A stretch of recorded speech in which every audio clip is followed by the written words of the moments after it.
Sidang cerai memanas. Andre Taulany tolak anak hadir. Mereka nggak boleh ikut campur.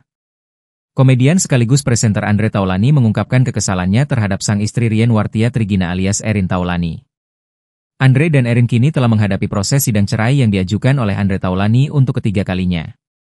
Dua gugatan sebelumnya ditolak oleh hakim. Kini Andre Taulany kembali mengajukan gugatan ketiga yang didaftarkan sejak 9 April 2025 lalu.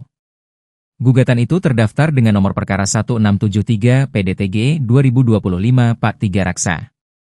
Hari ini, Senin, 4 Agustus 2025, agenda sidang kembali berlanjut. Andre Taulany dan Erin pun bertemu di ruang sidang. Namun mantan vokalis Tinky tersebut justru meluapkan kekesalannya terhadap Erin. Pasalnya Erin terlihat membawa 2 dari 3 anak mereka ke ruang sidang. Enggak, anak-anak saya tolak.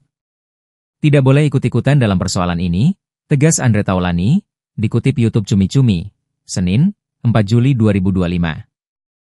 Komedian berusia 50 tahun itu menjelaskan 2 anaknya tak bisa dijadikan saksi. Tidak jadi, saksi, lanjutnya. Andre pun mengungkapkan kekesalan karena dengan Erin membawa 2 anak adalah menyalahi aturan.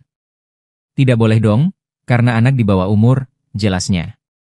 Pihak sana, yang bawa, terang Andre kesal. Terakhir, Andre Taulany mengaku telah mendapat dukungan penuh dari anak-anak terkait gugatan cerai yang ia ajukan ketiga kalinya untuk Erin. Di sisi lain, Erin dan pihak kuasa hukum tak memberi respons apapun terkait sidang maupun alasan membawa 2 putranya. Erin bahkan tak menanggapi pertanyaan apapun dari awak media.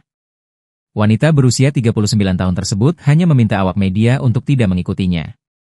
Sedangkan 2 putra Andre Taulany memilih langsung masuk ke mobil dan meninggalkan Pengadilan Agama 3 Raksa. Pekan lalu, Andre Taulany mengaku sudah tidak ada komunikasi apapun dengan Erin.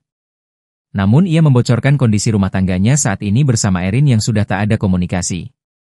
Sudah tidak ada komunikasi, tegas Andre Taulany.